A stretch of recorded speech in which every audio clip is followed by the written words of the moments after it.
Hello everybody, Vito and Ray here, making good on our promise to make a video to explain this program of the Co-Op project and the product that Ray's 30 plus years in mastering power factor correction has brought to this maximum savings potential device. And Ray's agreed to allow me to go into a little bit of explaining the backdrop of how this project came together, where essentially over many, many months of my fascination in Ray's background and your work has brought me a wealth of knowledge.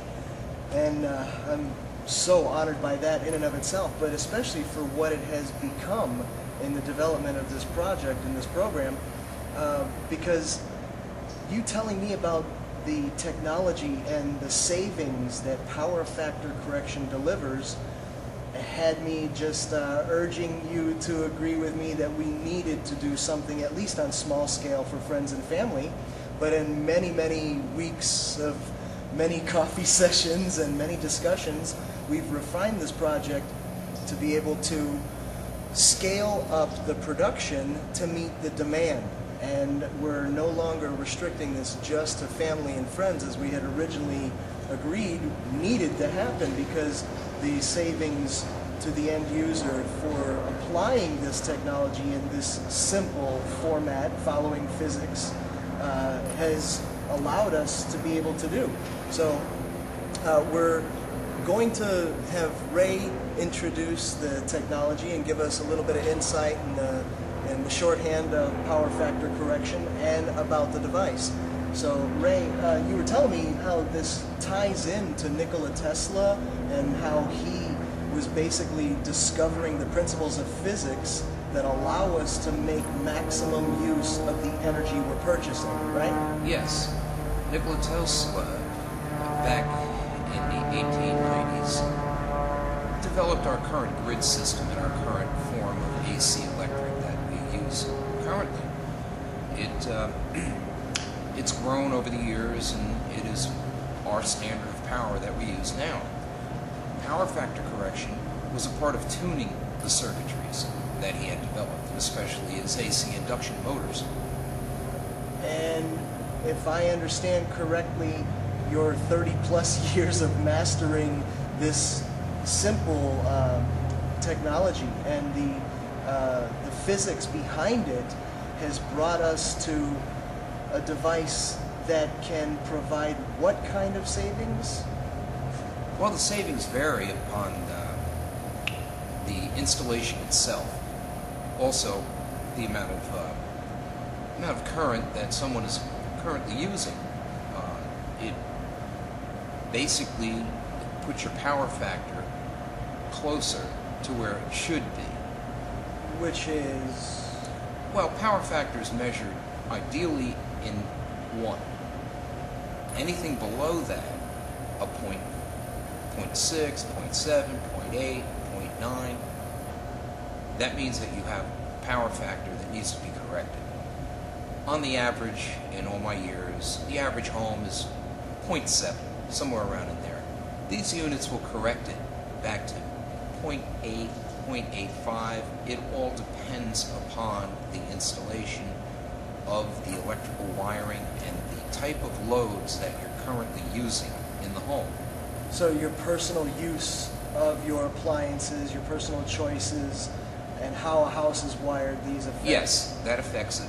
That affects the amount of savings, how far out your power factor will be, and how much correction it needs. These units are bulk units.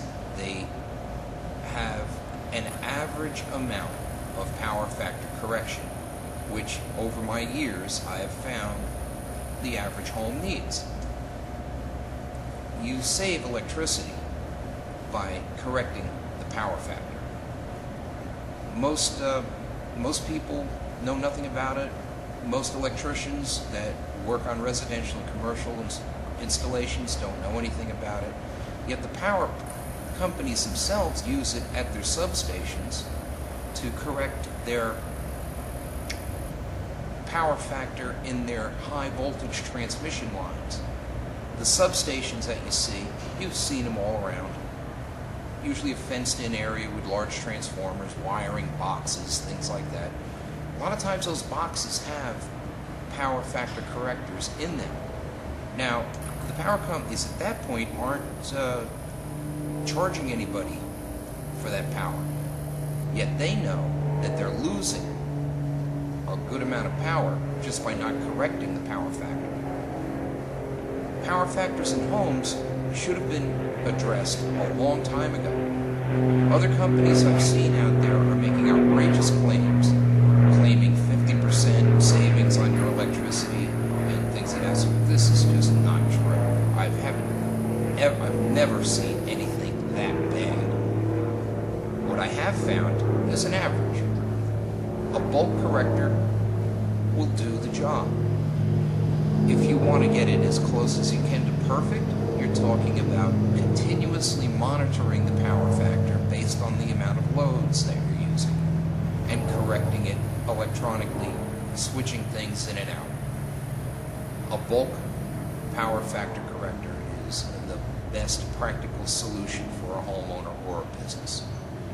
So can you give us a little more insight on power factor correction, that ratio and the differentials between one being synchronized, ideal, optimal, and how this plays into the current following the voltage? Yes, what actually what power factor is if you put inductive loads on the grid or on your electrical wiring at home. For instance, well pumps, air conditioning systems, especially air conditioning systems, the compressors, the air handlers, washers and dryers, dishwashers, anything with electric motors in them. Refrigerators also, fluorescent lighting, the ballasts that are included therein. That's a transformer. It's a transformer. Yeah.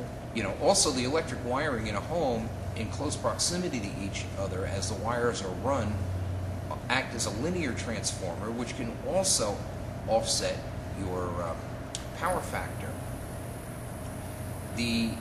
Like I said, 0.7 unit like this will correct it up to about 0.85.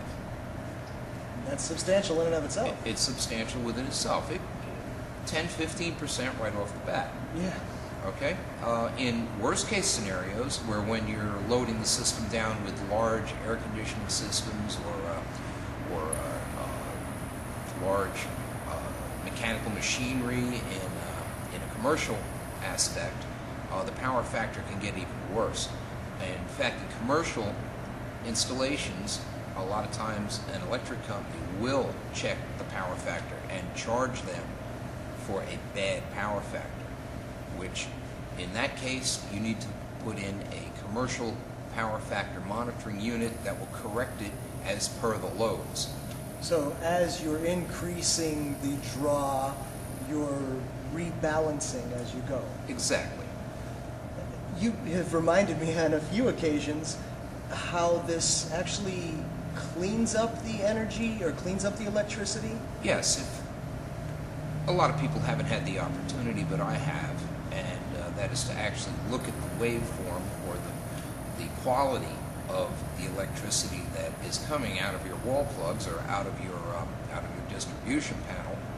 And what I've found is there are a lot of parasitic spikes and things of that sort riding along on your electricity basically. And what these units also do is it cuts out those spikes. Those spikes do absolutely nothing. They can damage equipment and everything else. This filters them out. They're not surge protectors. They are not lightning protectors. They're power factor correctors. There is a slight amount of surge protection that a power factor corrector will give you. There is a slight amount of lightning protection it will give you, but then again, it's not a lightning protector. And you basically said that ultimately it boils down to reconditioning how the energy is flowing through the lines. Is that correct? Yes, correct. It puts the power factor back in line so that your appliances and your lighting and everything else is receiving a better conditioned power. By basically closing the gap between the lag and the Yes. voltage. Yes. The lagging of the current to The the lagging voltage. of the current to the voltage. Right, okay. And as that goes out of whack, your electric meter will assume that you're using more power than you actually are. And you've also said that a cleaner form of electricity puts less strain on motors? Well, supplying any motor or any appliance with a better or cleaner waveform as far as the AC that goes into the unit will definitely help. You're putting less strain and less stress. Well, it can use the power that goes in more efficiently. If the power is wasted within a unit, it then turns into heat. Wonderful insight. Yeah, that definitely makes it easier for the majority of us to understand that heat puts wear and tear on a system.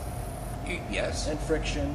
Yes. And this basically reduces that because of the quality of the components that you use, the fact that you've doubled the essential components for power factor correcting in this unit versus some of the other units that are on the market.